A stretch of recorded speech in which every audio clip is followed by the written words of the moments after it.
Libadde essanyu jjerere ku Lutikko Lubaga Fred Nyanzi Ssentamu akulirako nga mu kibiina kya National Unity Platform bw'abadde agattibwa ne mwana munne Marjorie Ssentamu mu bufumbo obutukuvu ng'omukolo gw'okubagata gukulembeddwamu Ssaabasumba w'essaza ekkulu erya Kampala Paul Ssemogerere ng'ayambibwako bannaddiini abalala. Gwetabyeko akulira ekibiina kya National Unity Platform Robert Kyagulanyi Ssentamu, omulangira David Kintu Wasajja, Katikkiro eyawummula Joseph Mulwanyammuli Ssemogerere, minisita w'olukiiko n'abagenyi Noah Kiyimba n'abantu abalala b'enjawulo.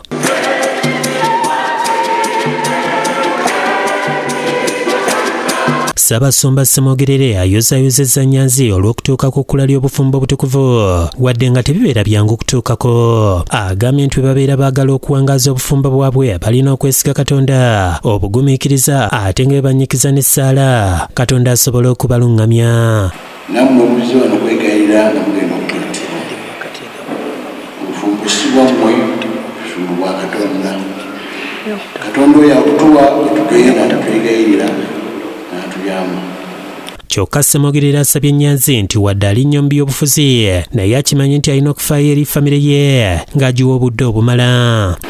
Omulekerawo akadde ate akadde kake mu by'obufuzi byonna byonna obukola otapiza nabyo kubanga ensi yonna ekumanyi nti oluwaayo naate Katonda ate mu ngeri enjawulo akumanyi nti oluwa mukyalo. Ng'amaliriza okubuulira Ssaabasumba akulembeddemu okubakubisa ebirayiro. Nze Nyanzi Fred Ssentamu funa gwe Marjorie Namukisa Katumba obeere mukyala wange mu linnya lya paati n'erya mwana n'erya mwoyo mutuukirivu. Amiina.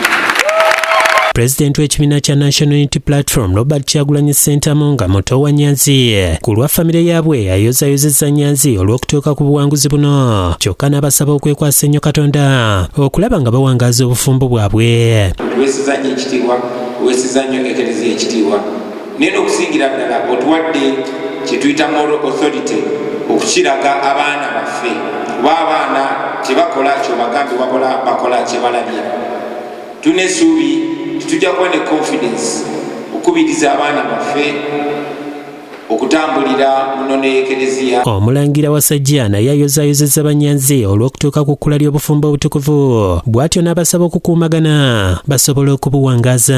Okwagaliza obufumbo obulungi, kwagaliza ezzadde eddene, Katonda abawe abaana ate nabo bemunayigiriza okutambulira mu kisinde kya Eklezia n'obuwangwa bwaffe mumayigirize ennono. Oweekitiibwa Noah Kiyimba nga yasomye obubaka bwa Katikkiro akuutidde abafumbo bulijjo okuumagana ate nga beekwasa Katonda nga bino bye binaabayamba okuwangaaza obufumbo bwabwe. Obufumbo kuyitibwa okuva ewa Mukama Katonda era musaana mukuume bulungi ekitiibwa ekyo, abalala basobole okubalabirako. Abakulirako nga Mukawempe Emmanuel Sserunjoje ne Joseph Kibuga bayozaayozezza Nyanzi olw'okutuuka ku buwanguzi era bano baliko entanda gye basibiridde Nyanzi mu kukuuma obufumbo bwabwe. Osooka obwesigwa n'okumalirira n'okusalawo bakoze okusalawo ate nga bakoze obumalirizo bwajawulo. Kiraga nti mwenna abatannaba kufumbirwa kino kintu kikulu nnyo okutukuza obufumbo. Ekisooka beewe obudde, ekyokubiri ne bwe baba banyiize tebalaga busungu mu baana. David Tamale yakusakidde eggulire lino ku Lwabukedde TV.